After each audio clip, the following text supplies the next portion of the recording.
자, 그러면 요약집 16페이지 공인인사 제도를 보겠습니다.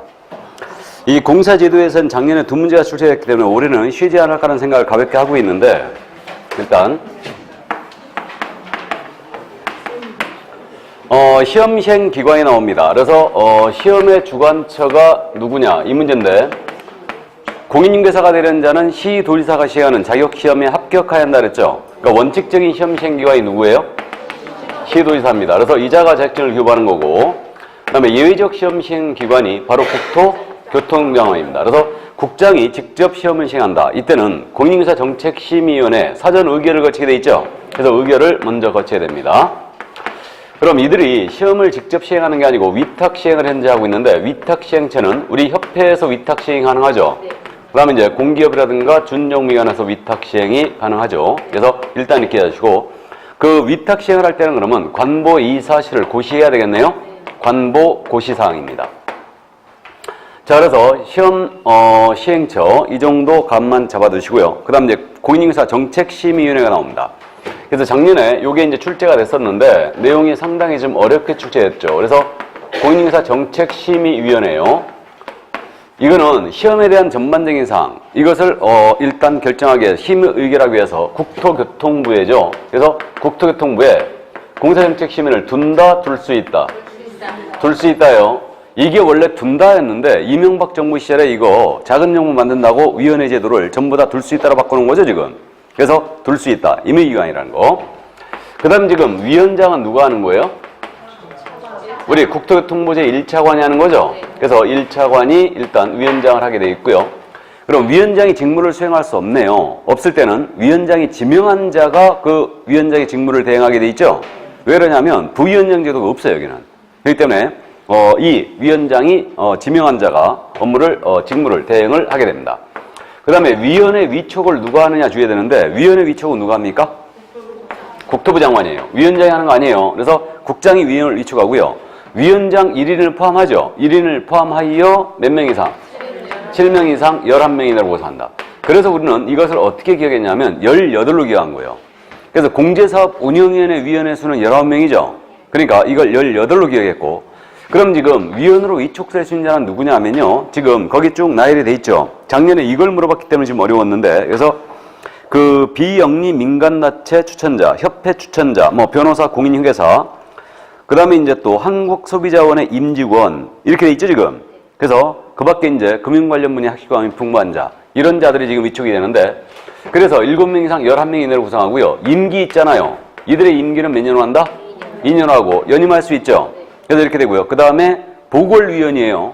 사임 등으로 그만둔 위원입니다. 새로 선임된 위원은 전임자의 자녀기간을 하는 거죠. 그래서 임기 2년이라는 거 이해를 일단 해두시고요. 그럼 여기서 심의 의결하는 사항이 뭐냐? 심의 의결하는 사항은 요 위원이 그러면 안건에 관련이 되어 있으면 안건에 참여하지 말아야 되죠. 심의에. 맞죠? 그럼 이제 이거 제척사유에 해당되어 있는 위원은 일단은 안건에 관련이 되어 있다. 그럼 안건 심의에 참여하지 않아야 되고, 이게 회피죠. 회피해야 되고, 그럼 제척사유에 해당되었음에도 안건 심의에 참여를 했다. 그럼 해촉할 수 있죠. 누가요? 국장이. 국장이 위원을 임명했잖아요. 그럼 해촉도 국장이 해야 되겠죠? 그러니까 국장은 그 회피하지 않은 위원에 대해서는 해촉할 수 있습니다. 이렇게 되고요. 그 다음 여기서 지금 심의 의결한 사항이 뭐냐면, 일단 심의사항은 먼저 시험에 대한 사항을 여기서 심의 의결하겠죠. 그래서 공인중개사 자격 취득에 대한 사항 여기서 심의 의결하고요. 그럼 요 사항을 여기서 심의 의결했다면 시도지사는 이거 팔로우 하라고 했죠. 그래서 시도지사는 이거 팔로우를 해줘야 된다. 그래서 이 점 이해를 일단 해두시고요. 그 다음에 이제 중개업 육성에 관한 사항이라든가 중개 보수를 바꾼다. 그럼 보수 변경에 관한 사항이라든가 또는 손해배상 책임을 보장하는 사항, 즉 보증이죠. 보증에 대한 사항을 여기서 다 심의 의결합니다. 그래서 심의 의결 사항 이건데, 이거 한 가지만 콕 집어서 거꾸로 하나 기억하자고 그랬죠. 시험 출제위원 있지 않습니까? 시험 출제위원을 임명 위촉하는 거예요. 이거 심의사항이다 아니다? 이거 아니라겠죠? 출제위원은 조용히 위촉한다고 그랬어요. 조용히. 왜 그러냐면 출제위원으로 누가 들어갔는지 오픈을 하게 되면은 이분이 쓰신 문제집은 불티나게 팔리겠죠? 그러니까 출제위원의 임명 위촉할 때는 여기는 심의 의결사항이 아닙니다. 조용히 위촉하죠. 시험 시행 기관장이 위촉을 조용히 하게 돼 있습니다. 그래서 이렇게 돼 있고요. 그 밖에 이제 여기에 심의 의결 사항으로 들어가 있지는 않지만 우리 국토부 장관이 직접 시험을 시행합니다. 정책 심의 의결을 먼저 거쳐야 되죠. 그럼 심의 의결 사항 맞고 또 시험은 매년 1회 이상 시행하게 돼 있잖아요. 근데 부득이한 사정일 때는 당일연도 시험을 치르지 않을 수 있죠. 이때는 정책 심의 의결을 먼저 거치게 돼 있어요. 그래서 일단 그 정도 감 잡아두시고 그 다음에 지금 그 나머지 사항들 있잖아요. 소집 통보에 대한 부분을 기억해야 되죠. 그래서 위원장이 회의 소집을 통보하겠죠. 그러면 이 소집에 대한 부분은 며칠 전까지 통지한다? 7일 전이죠. 7일 기억해야 됩니다. 다만 긴급사의관 때는 전날까지 통지하면 된다고 했어요. 그래서 우리가 인자야 전등 소등으로 기억하고 있죠. 인자야 7일까지 전등 소등해라 이렇게 이제 기억하고 있는데 이니 인장의 변경 등록이죠. 7일 하게 돼 있고 이거 자는 자격증 반납 7일 내야 되죠. 다음에 이거 전속시 정보 공개 며칠 내야 한다? 7일 내. 다음에 등은 등록 통지 며칠 내야 돼요? 7일 내고 소집 회의 소집 통지 7일 전까지예요. 그다음에 이제 등록증 반납 역시 마찬가지로 이제 7일 내하게 돼 있죠. 그러니까 7일짜리 암기해 주시고요. 그다음에 이제 이 회의는 말이에요. 재적 과반수의 출석으로 기회하는 거죠. 재적위원 과반수의 출석으로 기회하고 출석위원 과반수의 찬성으로 의결하는 거죠. 그래서 이게 공제사업 운영위원회에서 이 부분을 물어봤었는데 재적 과반수의 찬성으로 의결을 한다. OX. X죠. 재적위원 과반수의 출석으로 개의하고 출석위원 과반수의 찬성으로 의결하는 거죠. 재적 과반수의 찬성으로 의결하는 거 아니에요. 뭔 말인지 되시죠, 이거? 예, 그래서 이제 확실히 이해를 해 두시고요. 그 다음에 이제 운영에 필요한 사항 있잖아요. 운영에 필요한 사항은 전부 다 이제 위원장이 일단 정하게 돼 있으니까 운영에 필요한 사항은 위원장이 정하게 돼 있고요. 그 다음에 공무원인 위원을 지휘하고는요. 여기에 출석한 위원회에서는 일단은 여비와 수당을 지급할 수 있습니다. 그 정도 감 잡아 두시고요. 자, 그 다음에 이제 우리가 이해할 점이 응시 자격에 대한 부분 이해하고 있어야 되죠. 그럼 시험을 지금 못 보는 자가 몇 명이다? 2명. 공인인계사 자격 취소당하고 3년 경과하지 아니한 자와 시험 부정행위자로서 5년이 경과되지 아니한 자는 응시를 못합니다. 그럼 두 사람을 제외한 다 볼 수 있으니 미성년자, 외국인입니다. 응시할 수 있어요, 없어요? 있고 파산자도 응시할 수 있습니다. 그래서 결국은 시험은 2명을 제외한 모두 응시할 수 있다고 기억하는데 성별, 연령, 학력, 국적의 불무입니다. 일단 두 사람을 제외한 다 못 본다. 그러면 미성년자는 공인중개사가 될 수 있으나 개업 공인중개사는 될 수 없다.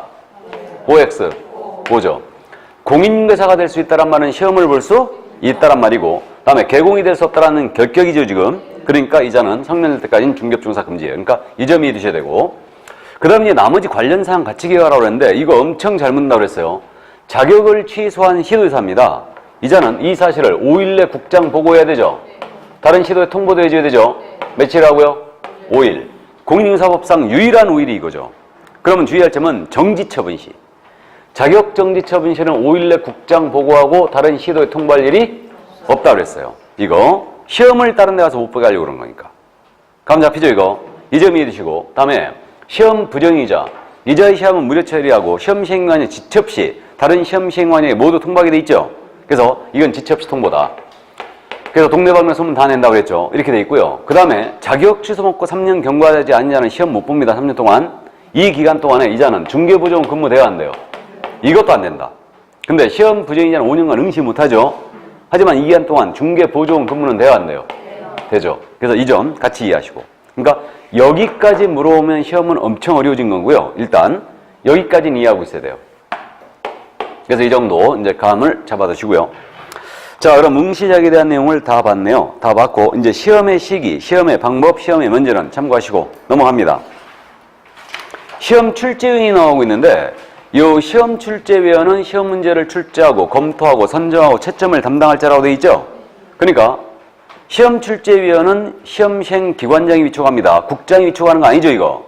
그래서 시험 시행 기관이 위촉하고요. 이때 그 중개 관련 문의 학시관이 풍부한장에서 위촉을 하는데 이자가 신뢰도 저하시키는 일을 했어요. 시험 문제 출등으로. 그럼 몇 년간 위촉 금지한다? 5년간 위촉 금지한다. 그 점 이해해 두시고. 이게 출제위원의 개념이 시험 문제 출제 검토 선정 채점을 담당할 자라고 되어 있는 이유가 우리가 문제능시로 지금 출제하기 때문에 그렇다고 그랬죠? 그래서 아마도 우리가 시험을 10월 28일 날 들어가니까 시험을 28일 날 시험 보니까 2주 전 정도. 그러니까 이제 출제 마지막 선별위원이 문제 선별위원이 아마 2주 정도에 들어갈 거예요. 그 다음에 이제 수험생들 차출한다고 그랬죠? 전년도 합격자들. 그래서 전년도 합격자를 차출하는데 한 30명 정도 차출해갖고 오류를 수정한다고 그랬죠? 그래갖고 이제 출제위원이 먼저 들어가서 선별해놓고 이제 들어오면은 쭉 문제 테스트를 하죠. 그래가지고 이제 문제 오류를 골라내고 그렇게 이제 최종적으로 여러분들한테 문제가 나가는 거예요. 그래서 그 출제위원의 개념이 시험 문제 출제, 검토, 선정, 채점을 담당할 자로 일단 되어 있는 겁니다. 그래서 그 정도 참고해 두시고요. 출제위원에 대해서는 수당과 여비를 지급할 수 있겠죠? 예, 당연한 얘기고. 그래서 그 정도 감 잡아 두십니다. 그 다음에 이제 시험 공고로 나가는데 시험 공고는 지금 2번 나온다 그랬어요. 계략상 공고가 있고 세부 공고가 다시 한번 나오죠? 시험의 일시 방법, 응시수로 이런 공고하는데 이게 며칠 전이다? 90일 전. 기억해야 되죠? 우리 과목의 유일한 90일. 90일 전까지 공부하게 돼 있고요. 이때 관보 및 일간시민을 공부한다는 거 기억하고 있죠? 그 다음에 이제 요거 세부 공고 나올 때 응시로 이거 지자체 주로가 정하는 바에 따른 응시료 이거 이제 정해주고요. 그 다음에 이거 자격증 교부는 시도사가 합격자 공고가 나왔죠? 그럼 자격증 이거 교부하는데 시도사가 교부하는 거죠? 몇 달 내? 한 달. 기억해야 되죠? 포상금 지급이 한 달이고 자격증 교부도 한 달이다. 기억하고 있죠? 작년에 고맙게도 이걸 2달로 물어봤잖아요. 이게 정답이었죠. 그래서 어쨌든 이해를 꼭 해두셔야 되고 그럼 자격증 재교부 신청할 때는 수수료 납부하는 거 맞죠? 그래서 그 정도 감 잡고요. 나머지 이제 자격증 대여 사칭 금지를 이해해 두시면 되는데 자격에 대한 권리를 넘기는 게 양도, 다음에 빌려주는 게 대여고 다른 사람에게 성명을 사용하여 업무하게 해도 안 되죠? 그럼 자격증을 양도, 대여했거나 성명을 사용하여 업무하게 해줬어요. 그럼 이건 자격 취소다. 자격은 취소해야 된다 할 수 있다. 해야 한다요. 이건 기속행위만 있고요. 자격증 교부한 시도의사기면 자격 취소 정지 권한이 있죠. 그 다음에 이거 형벌도 받죠. 1-1. 이 점 같이 기억하시고. 그럼 양수되어 받은 자는 대항법이니까 1-1로 같이 처벌하는 거죠. 그 정도 이해해주고. 다음에 이제 공인인계사가 아닌 자는 공인인계사 또는 이와 유사명칭을 사용하면 안 되죠. 그럼 공인인계사가 아닌 자가 유사명칭 사용했어요. 이것이 자격사칭이다. 그럼 우리는 자격사칭이 있고 명칭사칭이 있죠. 그럼 자격을 사칭하든 명칭을 사칭하든 몇 년? 1-1이죠. 그래서 1년 이하의 징역 또는 1,000만 원 이하의 벌금에 처한다는 점 같이 기억하시고. 그러면 공인인계사가 아닌 자는 출판, 명함 어느 곳에도 공사한 말을 쓰면 안 돼요.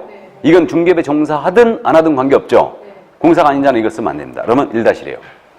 자, 그러면 이제 나머지는 판례만 남아있네요. 그래서 이 판례를 엄청 잘 묶고 있는데 19페이지 판례입니다, 지금. 이건 하나의 판례인데 4개로 쪼개놨어요, 지금. 그래서 1번입니다. 공인인계사 자격증의 대여란 다른 사람이 그 자격증을 이용해 공사를 행사하면서 공인사 업무를 행하는 것을 알면서도 그에게 자격증 자체를 빌려주는 걸 말한다. 작년에 출제가 됐던 지문이고요. 판례고요. 만일 공인인계사가 무자격자로 하여금 그 공인인계사 명의로 개설 등을 마친 중개사무소 경영에 관여하게 하거나 자금을 투자하고 그로 인한 이익을 분배받도록 하는 경우라 하더라도 공인인계사 자신이 그 중개사무소의 공사 업무인 부동산 거래 중개행위를 수행하고 무자격자로 하여금 공사 업무를 수행하도록 하지 않는다면 이를 가리켜 등록증 자격증 대여를 한 것이라고 말할 수는 없다. 당연한 얘기죠. 동업 관련 판례인데 지금 공인중개사가 무자격자로 하여금 중개사무소에 투자를 하고 경영에 관여하고 이익을 분배받도록 하여도 당연히 등록증 대여를 한 것이라 볼 수는 없다. 그자로 하여금 업무를 수행하도록 한 바가 없다면. 맞죠? 일단 그 내용이고 2번입니다. 무자격자가 공인중개사 업무를 수행한지 여부는 외관상 공사 직접 업무를 수행하는 형식을 취한지 여부에 관계없이 실질적으로 무자격자가 공인인계사 명의를 사용하여 업무를 수행한지 여부에 따라 판단해야 한다. 당연한 얘기죠. 다음 3번입니다. 따라서 공인인계사가 비록 스스로 몇 건의 중개 업무를 직접 수행한 바 있다 하더라도 적어도 무자격자가 성사시킨 거래에 관해서는 무자격자가 거래를 성사시켜 작성한 계약서에 자신의 인감을 날인하는 방법으로 공인인계사가 자신의 인감 날인해 준다는 얘기죠. 그러한 방법으로 자신이 직접 공사 업무를 수행하는 형식만 갖췄다. 이런 경우는 무자격자라금 자기 명의로 공사 업무를 수행하도록 한 것이므로 이는 자격증 대행에 해당한다. 알아보시겠죠? 그다음 마지막으로 중개사무소의 개설능은 공사 또는 법인만이 할 수 있도록 정하여져 있으므로 그 중개사무소를 대표자는 가리키는 명칭은 일반인으로 하여금 그 명칭을 사용하는 자를 공인인계사로 오인할 위험성이 있는 것으로서 무자격자가 자신의 명함에 부동산 뉴스 대표란 명칭을 기재해 사용한 것은 공인인계사 유사 명칭을 사용한 것에 해당한다. 기억나시죠? 부동산 뉴스 대표 사건. 그러니까 무자격자는 명함에 그 사무소의 대표자임을 나타내는 직함을 쓰면 안 된다. 자, 그래서 여기까지 시험 제도를 다 봤습니다. 그럼 문제 확인합니다. 자, 그럼 22쪽이에요. 1번 문제 보겠습니다. 다음 공인중개사 자격시험과 관련한 설명 중 옳은 것은 이렇습니다. 옳은 것은 1번 공인중개사 자격시험의 원칙적인 시행기관장은 국토교통부장관이다. OX. X. 원칙은 시도지사죠. 예외적 시험 시행장이 국장이다. 2번 질문. 공인중개사 자격시험은 시도지사가 시행할 수도 있다. 맞아요? 확실히 맞습니까? 지문이 근데 조금 껄쩍지근하죠? 국어도 잘해야 된다고 그랬죠? 예. 지문이 일부러 한번 이렇게 해봤는데 공인중개사가 되고자 하는 자는 시도지사가 시행하는 자격시험에 합격해야 한다 그랬죠? 그러면 시험을 시도지사가 직접 시행할 수도 있죠. 맞죠? 맞았어요. 그러니까 맞았습니다. 이거 껄쩍지근한 것도 없어요. 일단 자 3번입니다. 공인중개사 업무에 관한 사항을 심의하기 위하여 법무부에 공인중개사 정책심의위원을 둘 수 있다. OX. 법무부 틀렸죠? 국토부. 이제 법무부가 여러분들 익숙해졌어요. 왜? 주택임대차위원회. 주택임대차 최우선 변제 임차인. 소액임차인의 범위와 최우선 변제 받을 수 있는 금액을 정하기 위하여 법무부에 주택임대차위원회를 둔다죠. 그러니까 이제 법무부가 아니고 이건 국토부죠. 공인중개사 정책심의위원회니까. 그래 틀렸어요. 다음 4번입니다. 공인중개사 자격시험의 시험 과목, 시험의 방법이 이 시험의 일부 면제, 그 밖에 시험에 관한 필요한 사항은 국토교통부령으로 정한다. 자, 이제 국토부령으로 정한다, 대통령령으로 정한다 떴죠? 그럼 국토부령으로 정한다, 대통령령으로 정한다. 이 지문이 떴거든요. 말씀드렸죠? 어떻게 풀어라? 그렇죠. 일단 정답은 아니다. 맞죠? 제끼고 푸는 거예요. 제끼고 푸는 겁니다. 일단. 그럼 이 지문은 지금 틀린 거 골라라 그랬죠? 옳은 거 골라라 그랬죠? 그럼 이 지문은 지금 현재 옳은 거 골라라 했으니까 틀렸네요? 그러니까 시험에 대한 사항은 대통령령으로 정합니다. 왜? 수만 명이 관련돼 있으니까. 그래서 말이에요. 자, 우리 특강 들으신 분은 이제 다 이걸 이해를 했는데 대통령령으로 정한다, 국토부령으로 정한다 정답이 아닌 걸로 일단 정리가 됐고 이걸 만약에 선택을 해야 될 때가 온다면 대통령령은 주로 기준에 관한 사항이 많이 들어가 있었다고 그랬죠? 그래서 등록 기준입니다. 중개사무소 개설등록 기준. 대통령령으로 정하는 거 맞아요? 네. 맞죠? 네. 분사무소 설치 요건입니다. 대통령령으로 정하는 거 맞아요? 네. 그죠? 주된 사무소 간의 시군구는 들 수 없고 시군구를 한 개설 초과할 수 없고 나아가 책임자는 공사해야 되죠? 이런 것들. 그래서 이런 것들은 이제 요건 대통령령으로 정한다고 했어요. 이건. 그 다음 이제 시험에 대한 사항은 수면 명에 관련되어 있으니까 이건 대통령령이에요. 이게 되고 국토부령은 주로 서식에 대한 내용이라든가 절차 있잖아요? 이런 부분은 주로 국토부령이 있다고 했어요. 그러면 우리 고용신고 절차 있죠? 소공이나 중개보전 고용했죠? 언제까지 신고해야 돼요? 소공이나 고용, 이거 보존 고용하면 2개월 내에 신고해야 되죠? 그렇게 길어요?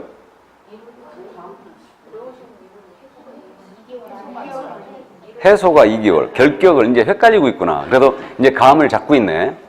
고용신고는 업무 개시전까지 해야 된다 그랬잖아요. 고용신고는, 맞죠? 고용관계 종료신고는 10일 내에 들어가야 되죠? 소공의 결격 해소를 몇 달 내야라? 2개월 내야라. 구분됐어요? 고용신고는 업무 개시 전이잖아요. 실장 감독 나갔는데 왜 고용신고 안 했어요? 어제 출근했거든요. 그죠? 그러니까 업무 개시전으로 바꾸는 거예요. 원래 10일이었는데. 종료신고는 10일이죠? 결격 해소를 2달이에요. 아니, 고용신고, 종료신고를 그렇게 늦게 하면 좀 문제가 있잖아요. 어쨌든. 그래서 이거는 절차니까 국토부령에 있죠. 업무 기전까지 해야 된다는 게 국토부령에 있어요. 또 중개사무소 이전하면 신고해야 되죠. 사무소 이전 신고. 절차죠? 어디 있겠어요? 국토부령에. 그러니까 이거 10일 내에 신고하는 거죠. 이렇게 돼 있고요. 그 다음 이제 서식은 100% 또 국토부령이 있다고 그랬어요. 그래서 예를 들어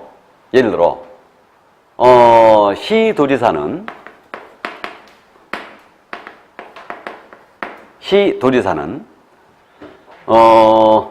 시험 합격자에게 합격자 공고일로부터 1월 내에 국토교통부령이 정하는 자격증을 교부해야 한다.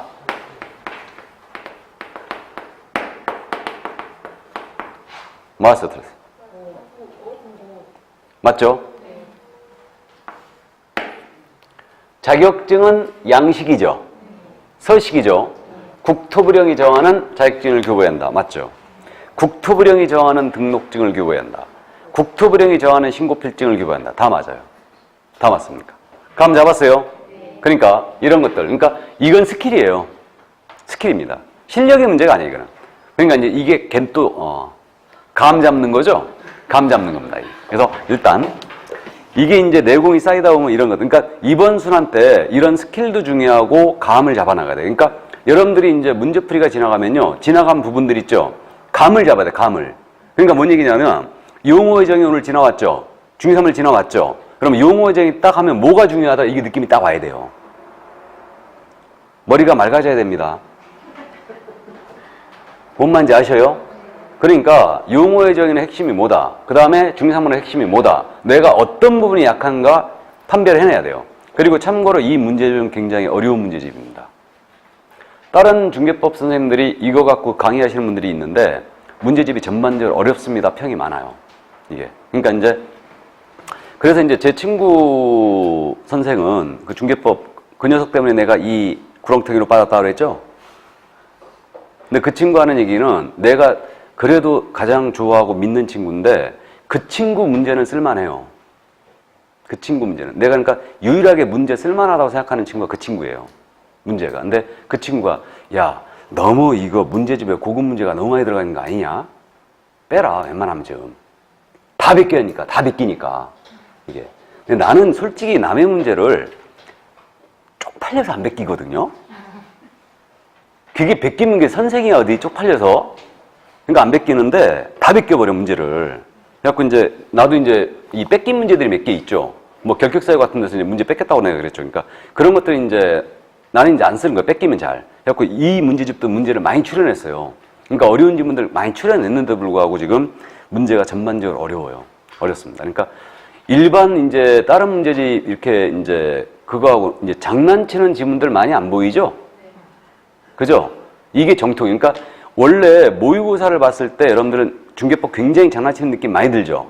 그러니까 문제가 어렵게 느꼈는데 풀고 났을 때 기분 좋은 문제가 있고요. 풀고 났는데 엄청 기분 나쁜 문제가 있어요. 여러분들 기분 나쁜 문제는 안 좋은 문제예요. 그런 건 시험에 잘 안 나와요. 뭔 말인지 이해되십니까? 그러니까 이제 문제풀이가 지나가면서 여러분들은 이제 감을 잡아야 돼요. 어느 부분이 포인트라는 걸. 이게. 그래서 이런 스킬들 기억을 꼭 해두셔야 됩니다. 그러니까 이제 이런 것들은 이제 몸에 배 있어야 돼요. 자, 그래서 4번 지문 틀렸습니다. 다음 5번 지문. 시험 시행을 위탁할 때는 반드시 산업인력공단에 위탁해야 한다. OX. X죠. 공기업이라든가 협회에 위탁할 수도 있죠? 예, 그래서 틀렸죠. 자, 그럼 2번은 여러분들이 풀어보시고요. 27회 때 기출이었습니다. 여러분들 그냥 보시고. 그 다음에 이제 3번 문제로 나갈까요? 다음 중 공인중개사 정책심의위원회 심의사항이 아닌 것은? 풀어보죠, 이거. 공인중개사 시험 등 자격 취득에 관한 사항. 심의사항 맞죠? 부동산 중개업 육성에 관한 사항 맞죠? 그 다음에 중개부서 변경도 맞죠? 그러나 공사 자격시험 출제위원회 임명유치는 아니라겠죠, 이거. 참고해 두시고. 그 다음에 손해배상 책임의 보장 등에 관한 사항 맞죠? 예, 기타 뭐 시험을 당연히도 치르지 않는다. 국토부 장관이 직접 시험을 시행한다. 이때는 전부 다 심의의결사항 맞습니다. 자, 그럼 4번 문제 들어가 볼까요? 공사 정책 심의에 관한 기술 중 옳은 것을 못 얻은 것은 아주 지문이 아니할 말로 더럽게 많죠, 지금? 실제 시험에서는 이렇게 안 나옵니다. 지문이 한두 개, 세 개 내지 네 개 정도밖에 안 나와요. 박스형이 많이 나오기 때문에. 근데 우리 연습인지라 제가 넣고 싶은 거 다 넣습니다, 그냥. 자, 그럼 기억갑니다. 공인중개사의 업무에 관한 사항을 심의하기 위하여 국토교통부의 공사정책심의위원회를 반드시 두어야 한다. OX. 둘 수 있다. 이거. 니은 지문 위원장 국토교통부 장관하고 바로 X 나가야 되죠. 국토부제 1차관으로 하고 틀렸고 위원은 위원장 한 명을 제외하고 X 나가야 되죠. 포함하여 7명 이상 11명이나 18개 하라고 했죠. 18 포함이다. 틀렸고 구성하되 위원장이 임명이 추한다. 이것도 틀렸죠.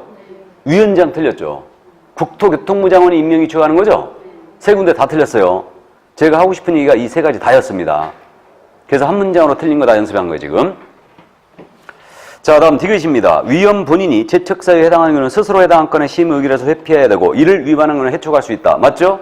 그래서 만약에 위원 본인이 그 안건에 대한 연구 용역을 받은 적이 있다, 대리한 적이 있다, 친족관계 있다, 배우자관계 있다, 전부 다 이거 재척사유죠, 지금? 그러면 스스로 회피해야 되고 안 하면 해촉할 수 있다. 누가?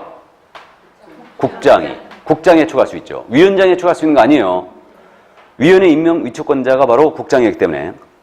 그래 맞았고 리을 위원장은 시민 회의를 수립하는 원칙적으로 회의 개최 10일 전까지 회의의 일시장소 한 건을 각 위원에게 통보한다. 10일 전이 아니고 7일 전이다. 기본 예문이고요. 자, 그 다음 이제 그 미음입니다. 심의위원회 운영을 할 필요한 사항은 심의위원회 의결을 거쳐 위원장이 정한다. 맞아요? 운영에 필요한 사항은 위원장이 정한다고 그랬죠, 이거? 그래서 자율성을 존중하면서 위원장이 정하게 돼 있고, 다음에 비음입니다.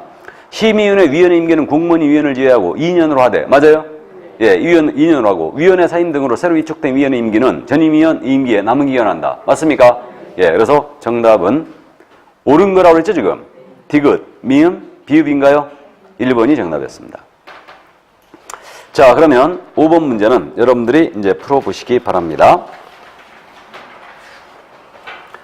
자, 그럼 6번 문제. 공인인사 자격 시험에 응시할 수 없는 자를 모두 고른 것은 그랬죠? 응시할 수 없는 자.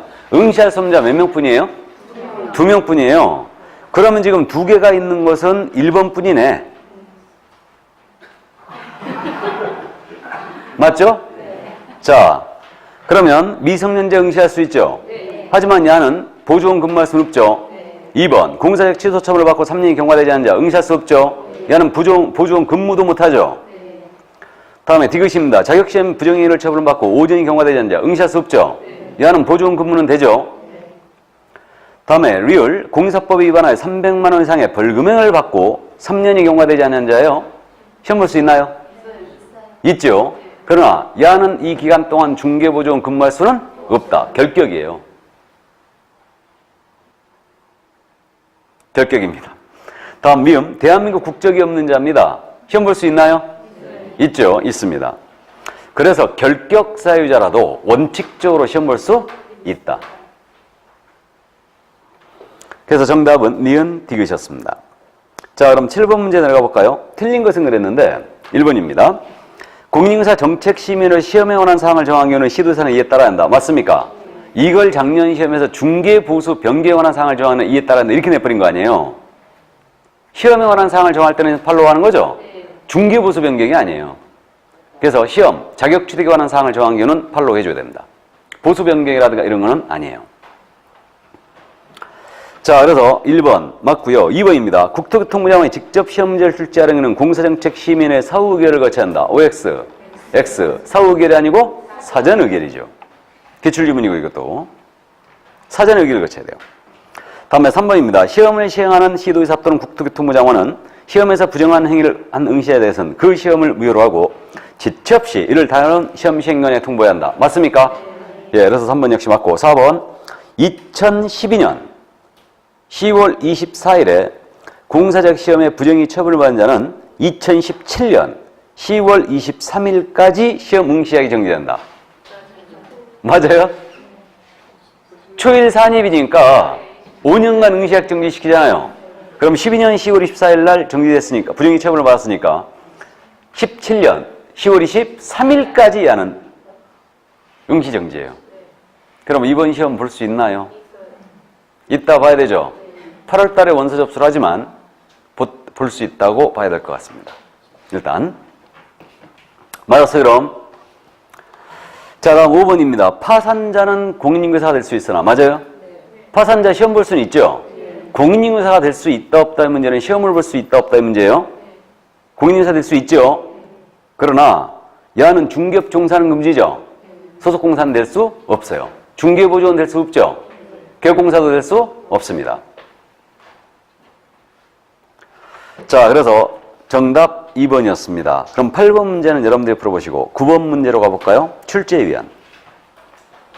출제위원에 관한 설명으로 틀린 것은 1번입니다. 출제위원이라면 시험 문제 출제, 선정, 검토 및 채점을 담당할 자를 말한다. 맞죠?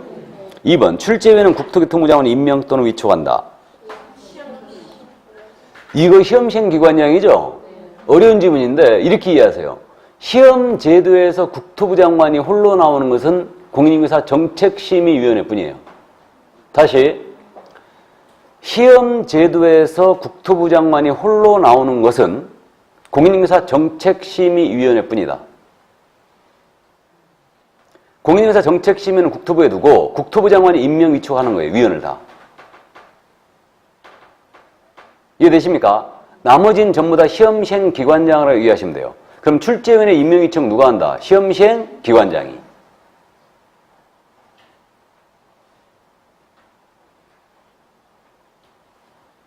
자, 그 정도 이해해 주시고 다음 3번. 출제위원은 부동산 중개 및 관련 분야 학식 경험이 풍부한 자 중에서 임명 위촉한다. 맞죠? 그래야 될 테고 4번. 시험시행기관장이 시험의 신뢰를 크게 떨어뜨리는 행위한 출제위원 때는 그 명단을 다른 시험시행기관장이 그 출제위원이 소속하고 있는 기관장에게 통보한다. 그래야 되지 않겠어요? 대학장이나 총장에게 들어가죠? 다 통보해 줍니다. 그럼 통보가 됐거든요. 5번 질문이에요. 국토부 장관 또는 시도의사는 시험시행기관장이 명단을 통보한 출제위원에선 그 명단을 통보한 날로부터 몇 년? 5년간 시험의 출제위원을 위촉하여 선언해야 된다. 맞죠? 예, 그래서 정답은 2번이었습니다. 그러면 10번 문제 시험 제도거든요. 여러분들이 풀어보세요. 11번도 응시 수료에 대한 내용인데 여러분들이 풀어보시고요. 자, 12번 문제 내려갑니다. 옳은 것을 모두 고르면 몇 개인가 그랬어요, 지금. 옳은 것을 모두 고르면 몇 개인가. 기억. 외국에서 공인인증사 자격을 취득한 자도 공인인증사이다. OX. X. 이 법에 따른 자격 취득자가 공인사죠. 틀렸고. 니은 미성년자는 공인사 될 수 있으나 소속 공인인증사는 될 수 없다. 또 나왔죠? 맞죠? 미성년자 시험 볼 수 있다는 뜻이에요. 그러나 소속공사 중개보조는 될 수 없죠. 맞습니다. 디귿. 공인인증사라도 중개업을 영위하지 않는 경우에는 공인인증사란 명칭을 사용할 수 없다. 공인중개사람은 중개업 종사하든 안 하든 명칭 사용할 수 있죠. 직장 다니시면서 명함에 공인중개사, 과장 이렇게 파고 다니는 상관없죠. 공인중개사이면. 이해되시죠? 그럼 거꾸로 공인중개사가 아닌 자는 중개업에 종사하든 안 하든 공사는 명칭을 사용할 수 없어요. 그래서 디귿집은 X. 리을. 공인중개사는 언제든지 중개사무소에 개설 등록을 하지 않고도 중개업을 영위할 수 있다. OX. X죠. 개설 등록을 하지 않았다면 공인인증사일지라도 중개업 종사할 수 없죠? 중개업 영위할 수 없죠? 예, 그래서 그러면 옳은 거라고 했죠? 옳은 게 몇 개? 한 개. 한 개가 몇 번에 있어요? 2번에 있다. 옮겨 적을 때 주의하셔야 되죠? 옮겨 적을 때. 그래서 통상 시험에서는 말이에요. 1번에 한 개, 2번에 두 개, 3번에 세 개 이렇게 내고 있는데 이것처럼 1번에 한 개, 1번에 반 개, 2번에 한 개 이런 식으로 내면 옮겨 적을 때 주의하셔야 됩니다. 그래서 OX를 확실히 하셔야 돼요. 그러니까 습관적으로 OX가 나가야 돼요. 그러니까 틀린 것 하면 X, 지문이 맞았으면 O, 잘 모르겠으면 세모, 다음 맞았으면 O 이런 식으로 습관적으로 이게 나가야 돼요. 이게 몸에 배 있어야 됩니다. 그러니까 그리고 또 밑줄을 긋을 때 핵심 단어에다 밑줄 그으라고 그랬죠, 이거? 핵심 단어에 밑줄 긋고 이걸 X 치고 O 치고 그러는 거예요. 그러니까 그래야지만 여러분들이 나중에 문제 풀고 나서 검산 우리가 뭐 꼭 해야 된다고 그랬죠? 검산. 그죠? 실수를 막기 위해서. 그러니까 검산을 꼭 하기 위해서 이걸 체크 딱 해놔야지만 쉽게 들어와서 검산할 수 있어요. 이게. 자, 그러면 13번 문제 내려가 볼까요? 13번 문제. 옳은 것은 또 모두 몇 개인가 그랬어요. 갑니다. 기억. 시험 시행 기관장은 시험의 개략사항 공고, 시험의 일시, 시험의 장소, 시험의 방법, 합격자 결정 방법 및 응시 수료 반환에 관한 사항 등 시험의 시행하라 필요한 사항을 시험 시행일 60일 전까지 관보 및 일간심내 공고한다. 어디가 틀렸어요? 90일이죠. 60일이 아니고 90일. 이게 세부사항 공고죠. 그러니까 계약사항 공고한 다음에 세부 공고, 확정 공고다 이게. 90일 전이다.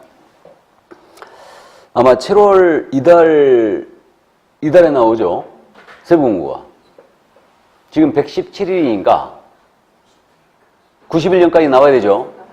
맞죠? 그러니까 이달에 나올 거니까 통상적으로 7월 20일, 7월 22일, 7월 23일, 7월 24일 이 정도 수준에 나옵니다. 자, 그래서 기억지문 X. 니은입니다. 시험 시행 기간이나 시험을 시행한 어려운 부득이한 사정이 있는 경우는 공사 정책 시민의 의결을 거쳐 당연히도 시험을 시행하지 않을 수 있다. 맞죠? 예, 그래서 맞고요. 디귿입니다. 공인중개사 자격증 교부대장은 전자적 처리가 불가능한 특별한 사유가 없으면 전자적 처리가 가능한 방법으로 작성 관리한다. 이거 기억나세요? 우리 대장이 세 가지 있다고 그랬죠? 자격증 교부대장이 있고, 그다음에 중개사무소 개설 등록대장이 있고, 이게 개공의 호적이라고 그랬어요. 그다음에 또 하나가 거래정보사업자 지정대장이 있거든요. 그러니까 대장이라는 게 우리 지금 과목에서 세 가지가 나오는데 모두 같은 규정이 있어요. 특별히 불가능한 사유가 없다면 전자관리하라는 얘기죠? 온라인화 시키라는 얘기예요, 이거. 자, 그래서 디귿지문 맞고요. 다음, 리을지문. 공인중개사 자격증을 분실하거나 못 쓰게 된 때는 사무소 관할 시도사에게 자격증 재교부를 신청할 수 있다. OX. X. 누구한테 해야 돼요? 교부한 시도사에게 해야 되죠. 교부한 자. 자, 그럼 미음입니다. 자격증의 재교부를 신청하는 자는 시군구조례가 정하는 수를 갚아야 한다. 확실하게 틀렸죠, 이거? 자, 그럼 이때 자격증의 재교부를 신청하는 자, 자격증의 재교부를 신청하는 자는 위탁이 없는 한, 위탁되지 않는 한 지방자치단체 조례가 정하는 바에 따른 수수료를 납부해야 한다. 라고 하면 OX. O. 그 다음에 자격증의 재교부를 신청하는 자는 위탁되지 않는 한, 위탁이 되어 있지 않는 한 시도 조례가 정하는 바에 따른 수수료를 납부해야 한다. 라고 해도 O. 근데 지금처럼 시군구 조례가 정하는 바에 따른 수수료를 납부해야 한다. 라고 하면은 X죠, 이거는. 자격증은 시도지사의 권한이니까. 맞죠? 또 이것을 국토교통부령으로 정하는 수수료를 납부해야 한다. 라고 해도 X예요. 알아두시라고 했죠, 이거. 우리 법상 수수료는 뭐다다? 지자체조례예요. 지자체조례. 자, 그래서 옳은 것 그럼 몇 개입니까? 두어 개. 그죠? 예, 두 개입니다. 그래서 니은 디귿이 맞았고 나머지는 다 틀렸네요.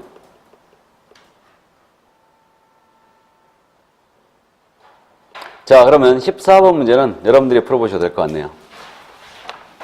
자, 15번 문제 넘어갑니다.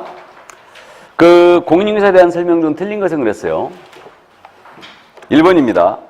공인중개사 자격을 부정한 방법으로 취득한 자는 그 자격을 취소하고, 여기까지 맞아요?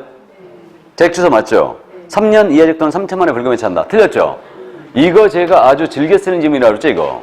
그래서 시험에서 두 번이나 이거 물어봤는데 작년 시험에서 나왔죠, 이거. 그래서 작년 시험에서는 1-1로 냈어요. 그래서 주의해야 됩니다. 우리 자격 취소 사유가 말이에요. 자격 취소 사유가 부양정 징이죠. 부, 양, 정, 징 이렇게 됩니다.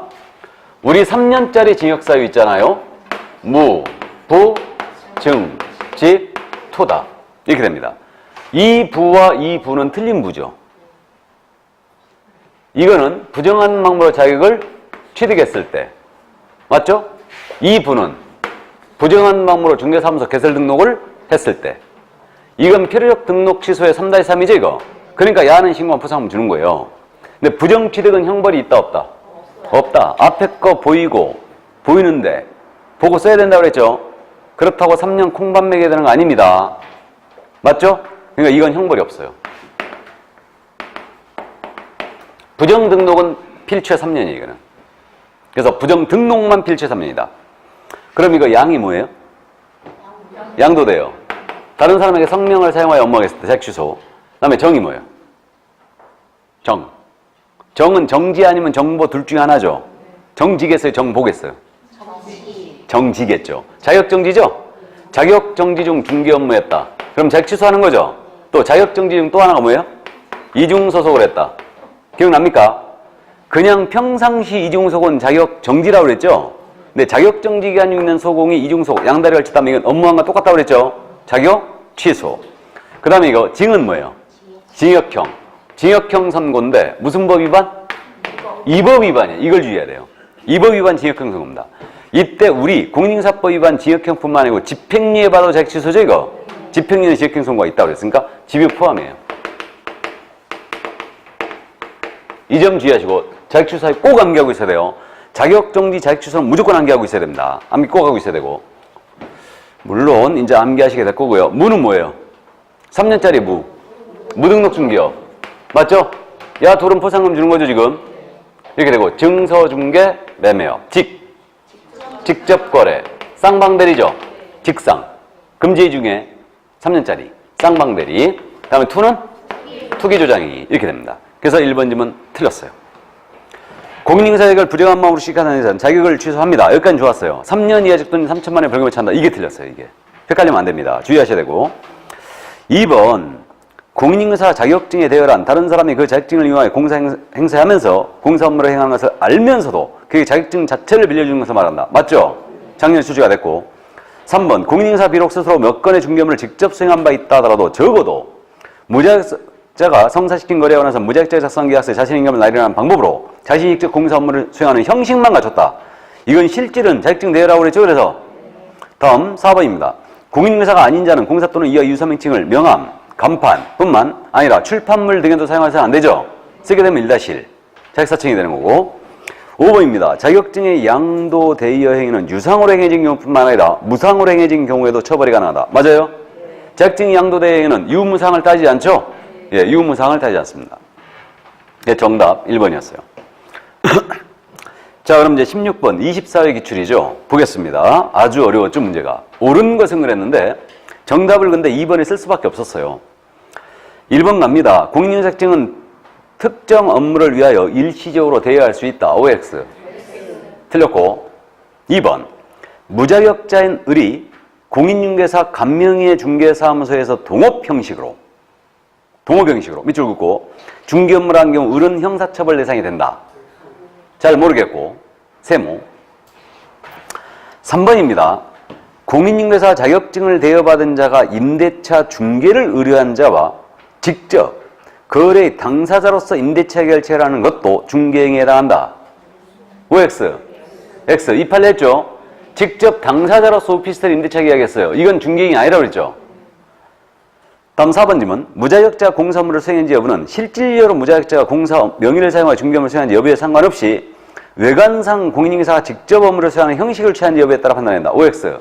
X죠. 뒤바뀌었죠? 그래서 외관상으로 따질 게 아니고 실질적으로 무자격자가 공사 업무를 수행한지 여부에 따라 판단해야 되죠. 5번입니다. 무자격자가 자신의 명의의 중개사무소 명칭을 부동산 뉴스 그 직함에 대표라고 기재하여 사용했더라도 이를 공인중개사 유사한 명칭을 사용한 것이라고 볼 수 없다. 볼 수 있다죠. 틀렸어요. 그럼 정답 2번으로 갈 수밖에 없죠. 그럼 2번이 맞았다는 얘기인데 이거는 판례가 지금 해설이 밑에 안 실려 있으니까 뒤에 우리가 해설이 실려 있죠. 해설집이 지금. 그래서 뒤에 실려 있는데 서브를 잠깐 보시죠. 서브노트 교재 몇 페이지를 보시냐면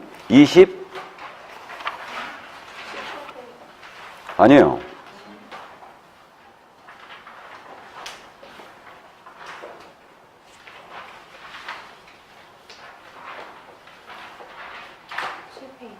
예?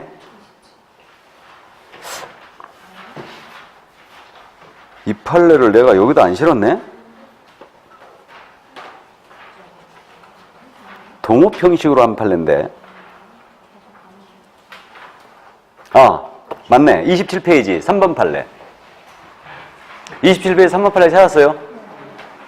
지금 27페이지 3번 판례 다음 주에 할 내용인데 잠깐 보시면 공인중개사 명의로 등록되어 있으나 실제로는 공인중개사가 아닌 자가 주도적으로 운영하는 식으로 이거 밑줄 그어놨죠? 중개사무소를 운영하다가 그의 귀책으로 중개사무소 폐업 신고한 경우 공인중개사가 아닌 자의 중개업은 법에 의해 금지된 행위에서 형사처벌 대상이 되는 범죄행위에 해당하여 업무방해죄 보도에서는 업무를 볼 수 없다 그랬죠. 그러니까 이 판례를 지금 24회 때 인용을 한 건데 공인중개사가 아닌 자가 주도적으로 운영하는 형식으로 동업했다고 그랬죠. 이러면 형사처벌 대상이 된다고 그랬죠 지금.